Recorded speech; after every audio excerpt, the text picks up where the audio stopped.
You're listening to the Indie Echo Podcast, a showcase of independent music and the artists that make it. I'm Jordan, producer at High Five Music. Nea Yello is a pop R&B singer. Her new EP is just around the corner, and here's a special preview. When the sun's coming up and I feel like that's too much, I look at that picture, I look at your picture. Ooh, put your hand in mine. I'm feeling fine, I'm feeling fine. Ooh, baby. I'm Nea Yello. I go by Nea. My full name is Bernea. I don't really like it, but that's not the point. But I grew up in Clinton, Maryland. Honestly, there's no specific genre. I like to listen to many different genres, except country. That's the only genre I can't really get with. I don't know. It's a few songs have exceptions, but I'm into like R&B. That's like one of my biggest genres. I also like alternative, indie, metal, techno, and there are a couple underground songs that I wouldn't really put a title on because they're just that different. So I wouldn't really put like a genre on some of the music that I listen to. But yeah, I don't really have one specific genre I listen to. And when did you start writing music? When I was able to understand the keys on the piano, and that was, I think, second grade, third grade. And I wasn't really writing music. I was just playing with GarageBand loops and like understanding like what chords meant. And I started making like little 8-bar songs. And then I had started actually writing I'd say about somewhere between 7th grade and 8th grade. So I was like just making music up until 7th, 8th grade. Then I started writing.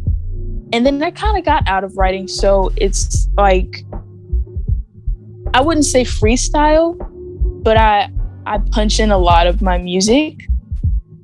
So that started like 9th grade. I just stopped writing music. I listened to either a beat that I made or someone else's song, and I'll sing whatever's off the top of my head. So yeah, it's like I don't really write music anymore, even if I tried to. But yeah. And so are you doing the production as well now? Mm-hmm. Because I saw on your YouTube channel you have some type beats. Are those your creations? Yeah. Cool. So you have the production background as well. That's really nice. Yeah. And so when you started finally actually releasing music, what made you say, what pulled the trigger on that for like, I'm done doing my demos and whatnot. Now that people need to hear what I have to offer. Okay. So this happened in 8th grade, I think. I used BandLab. I'm kind of ashamed to say that because not a lot of people use it, but that's what I was putting my beats out on, and SoundCloud as well, but I didn't really use it that much. But I put a song out on BandLab, and I was singing probably like 30 seconds in the song. It wasn't like a whole song. And I got a lot of like feedback on it that a lot of people liked it. And so I listened back to it, and then I started to like put my voice to more songs. I was like, okay, I enjoy doing it. And a lot of people say that, I have a nice voice. I didn't think so because I just started recording to music. But a lot of people said that they liked my voice and I sound really nice. And I guess that's what really motivated me to continue to record music.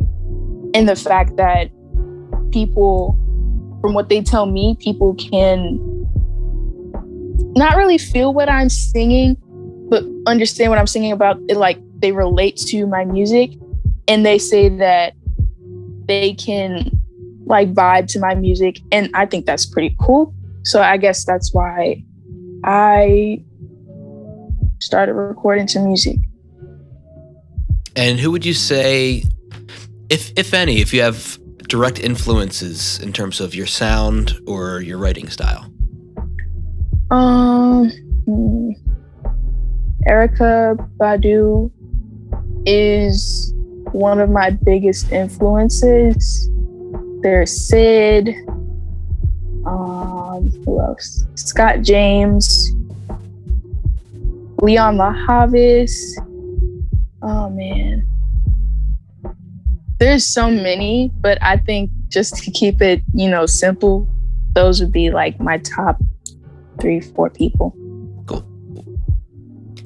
And so your first couple releases here, you have a couple of them that are listed as freestyle. So is it just, pressing record and whatever comes out, comes out? Yes. Okay. Gotcha. Yeah. And is that so I assume you do a few different takes and kind of pick here and there which versions you like? Okay. Mm-hmm. Very interesting. So when you do some of these collaborations, is it like one person doing the beat and one person and you doing the vocals? It's either me making the beat and singing on it and then having someone collab on it, or they find a beat or I find a beat that's not either of ours, and then we both collaborate on that beat. Is it difficult? Or are you kind of used to it at this point? Okay. I'm used to it, yeah. Yeah. And how would you say you got to that point? Because just years and years of practice? Yeah, I used to be afraid to really get on tracks with other people because I was afraid. I've been told that I have a very soft voice, and if my voice didn't really match the other person's, I would really be intimidated by that. So I guess it's just years of kind of finding my voice and then getting used to it. Synth wise, like sometimes I'll just, have a loop playing over and over again, and I'll do a couple little melodies and see which one I like. So it's the same concept, just in a lyrical format. Right. Would you ever want to switch to a more traditional songwriting style, or are you kind of comfortable in this? I would want to, and it is bad because I am comfortable, so it's like me trying to switch over is difficult, but I do want to get into traditional songwriting. So your first, I guess, proper release was Expect, and how did that come about? It's kind of difficult to explain because I just found the beat and I just started singing on it. It's pretty like point blank. So it's not like too much that I could explain, but it was pretty simple. I personally do not like that song anymore. I think I released it early this year, last year. I don't remember. I don't really pay attention to that song too much. And this is proving it because I don't really remember how I came to really recording it or the process of that song. Never stop thinking of you. Hear my call and tell me how you feel. Baby, don't let me fall down that hill of love.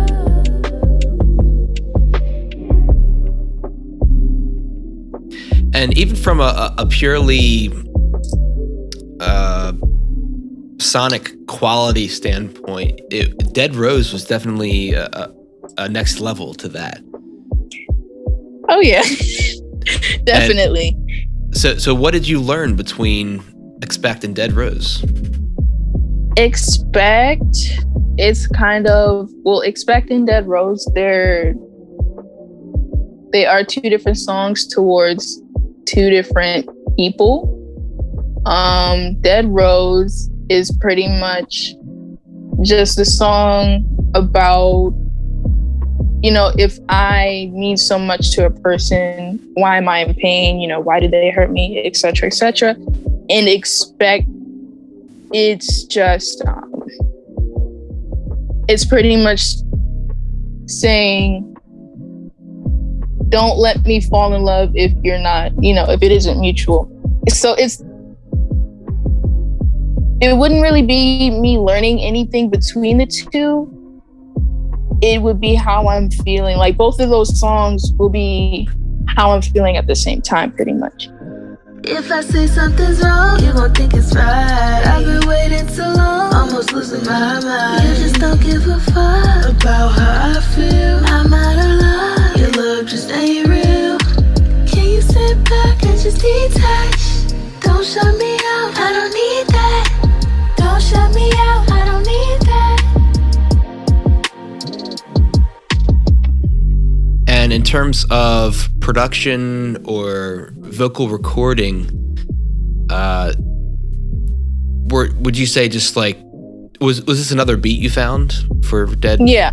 Okay.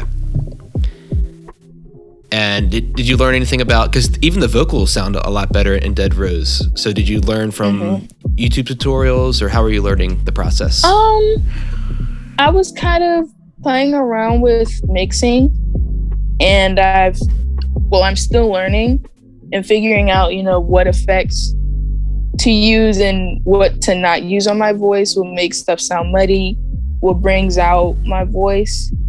Because everyone's voice is different. You can't mix and master everyone's voice the same. And the only reason I might look at a YouTube tutorial is to make a beat, surprisingly, and to not mix my vocals. I don't think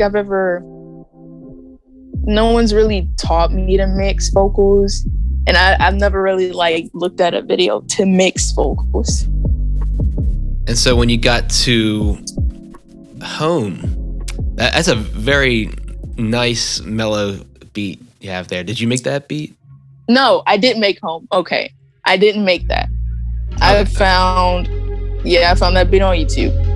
But yeah. I'm sorry. But it has a very nice, like, gentle vocal to it. I really like that. Thank you. Where did you go? I need you home, but you're on the road, and I'm all alone. Where did you go?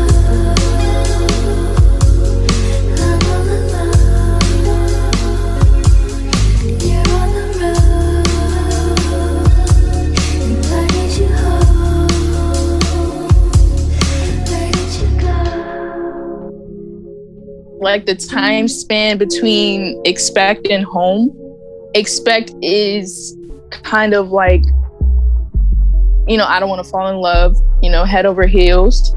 And then Home is like, okay, I miss you, I need you home, this and that. So it's like it's not too much of a contrast, but those two songs are connected in some type of way.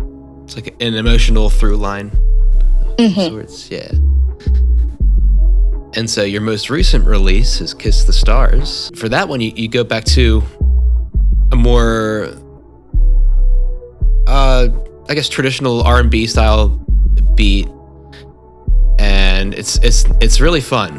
I want to try to get into different genres.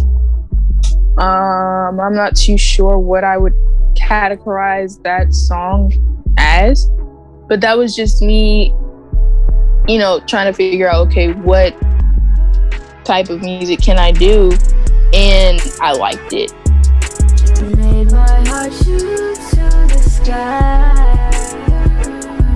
I'm kissing the stars up high. I don't need nobody else. It's just you and me. Well, since they're all freestyle, I guess they're all kind of a a similar in terms of the difficulty of putting them together, but was there one song that was more difficult than another? I think Dead Rose was the most difficult, since I have like this sort of sing rap thing I did on there, and I don't rap. So it was like recording a stanza and then pausing and then thinking about, okay, what should I say next? And then pausing. And it's like I think that song was the most difficult to record because of that tedious process. Okay. So the most tedious process is just getting it right, I guess? Yeah, pretty much, yeah. Gotcha. Do you have some kind of go-to process for when you're thinking of lyrics? Yeah. Well, with whatever song I'm about to record on, I normally listen to it maybe about 2-3 times. Whatever the melody is, I try to go along with that. And if not, I'll make my own counter melody with whatever I'm singing. And I don't always make songs based on how I feel in that moment. I guess whatever fits the vibe of the song. Sometimes I might go based off of how I feel, but I'll listen to it a couple times. You know, I might start humming and I'll get a melody and then I'll put some words together and go from there. Now, would you say Nea Yello has a style or sound, or are you still kind of finding that? I'm still finding that. I feel like physically me, I have a style, but musically, I'd say I'm still, finding my voice and my style. Yeah, because a lot of the people I talk to on here, especially the ones like towards the beginning of their career, they're still finding their sound, and they're using what they like, but also what the people are responding to. So do you have, what are the people responding to with your music? I have such a diverse fan base. It's not really a big fan base, but it's a fan base. And it's so diverse. I guess it wouldn't really matter what I put out per se. To them, as long as it sounds good, they like it. I'm not too sure if there's like a specific sound that they like. I guess it would be R&B. I have gotten a lot of compliments on my R&B style music. You expressed interest in exploring other genres. So what other genres would you like to? Definitely pop punk. I don't know if I could do metal because I have a very soft voice. I do want to get into alternative rock, contemporary.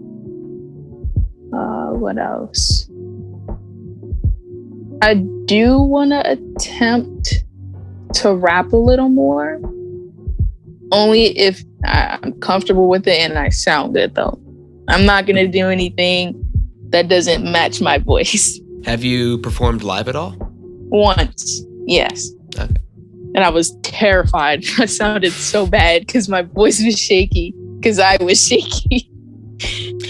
And was it freestyle, or were you like playing things you've written before? Yeah, I performed home, and everyone else said that I sounded great, but I knew I didn't sound the best that I could.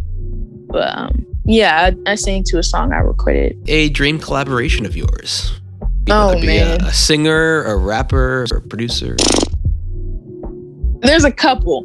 So if I ever got to collab with her, Erica, Tyler, Sid, or Hiatus Coyote, any one of those, that I would cry. That would be like an honor if I could.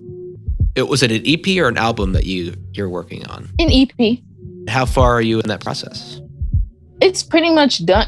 It's done. I'm just, working on the order and layout of all the songs. Timeline for that? Hopefully this Friday, but if not, next Friday. Okay, cool. Very soon then. Yeah. And how is this new release going to be different than your other projects? Well, I haven't released an EP since like 2019. I took that one down. I wasn't really crazy about it anymore. I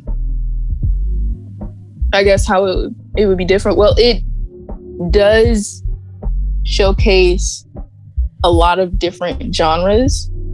So I think that would be what's really different from my previous releases. So after that, do you have plans? See how the EP goes. I do want to see how the EP goes, but a lot of people have been asking me, okay, where's the album? You promised the album like 2 years ago and it hasn't come out yet.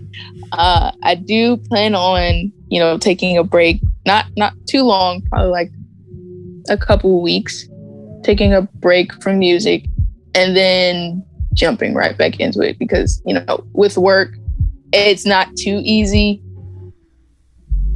coming back from work and then recording music. I don't feel like it all the time, but I do plan on working on the album once I see how this EP goes. Links to Nea's music and everything else can be found in the show notes. Indie Echo is a product of High Five Music, a digital production studio that brings your bedroom demos to life. If you want your music produced, mixed, or remixed, visit the link on my Instagram at High Five Music, and you can follow the show at Indie Echo Podcast. Thank you for listening.